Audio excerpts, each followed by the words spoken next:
এক অজ্ঞাত পরিচয়ের যুবকের মৃতদেহ উদ্ধারের পর বড়লুতমা গ্রামে একটা চাঞ্চল্য ছড়িয়ে পড়েছে সাত সকালে। বুধবার সাত সকালে কমলপুর আমবাসা রাস্তার বড়লুতমা ছড়ায় এক অজ্ঞাত পরিচয় উপজাতি যুবকের মৃতদেহ উদ্ধার হয়েছে।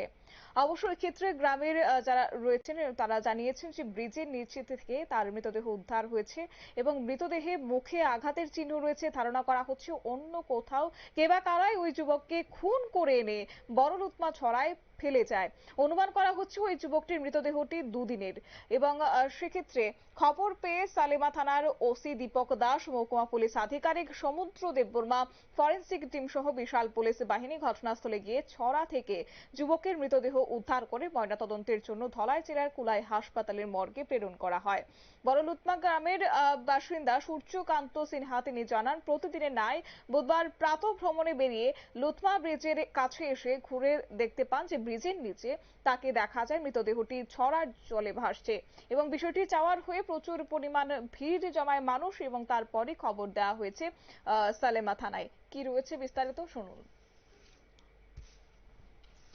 রোডের মধ্যে যে ব্রিজ আছে, আরসিসি ব্রিজ, ব্রিজের নিচে জলের মধ্যে একটা ডেড বডি ভেসে আছে।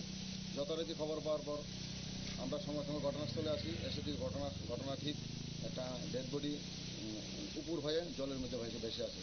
যথারীতি সঙ্গে সঙ্গে আমাদের ডিস্ট্রিক্ট ফরেন্সিক টিমকে খবর দেওয়া হয়েছে, সিনিয়র অফিসারকে খবর দেওয়া হয়েছে। সঙ্গে সঙ্গে senior officer, district forensic team এখানে এসেছেন। আসার পর আমরা উপযুক্ত সাক্ষী সাবদের সামনে সবাই সামনে একটা ডেড বডি উপরে উঠাই। ডেড বডি উপরে ওঠানোর পর দেখা যাচ্ছে যে ডেড বডিটা একটা অপরিচিত যুবক, এখনও আইডেন্টিফাই হয় নাই। তার বয়স অনুমান 30 থেকে 35 হবে, কিন্তু দেখে মনে হচ্ছে একজন জনজাতি যুবক। তার চেহারা দেখে মনে হচ্ছে সম্ভবত জনজাতি যুবক, কিন্তু এখনও আইডেন্টিফাই হয় না, দেখে মনে হচ্ছে এরকম।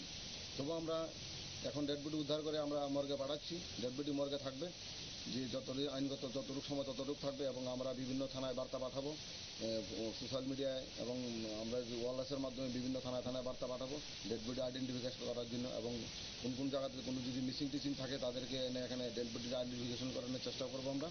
যে আইডেন্টিফিকেশন ডেড বডি যদি আইডেন্টিফিকেশন হয় তখন ওই নির্দিষ্ট সময় পরে তার পোস্টমর্টম করা হবে। এখন আমরা ডেড বডি কুলাই হসপিটালের মধ্যে রাখা থাকবে যতদিন পর্যন্ত একটা ডেড বডি আইডেন্টিফিকেশন না হয়, উইচ স্টিপুলেটেড পিরিয়ড, ওই পিরিয়ড পর্যন্ত রাখা থাকবে।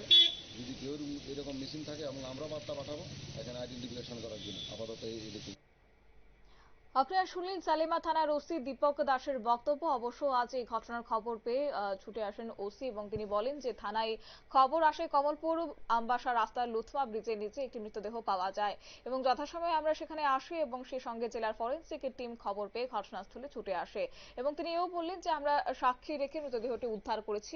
মৃতদেহ অজ্ঞাত পরিচয় যুবকের এবং আইন অনুযায়ী মৃতদেহ শনাক্তকরণের জন্য ধলাই জেলার কুলাই হাসপাতালের মর্গে পাঠানো হয়। নিয়ে নিচ্ছি ছোট্ট একটি বিজ্ঞাপন বিরতির সঙ্গে থাকুন।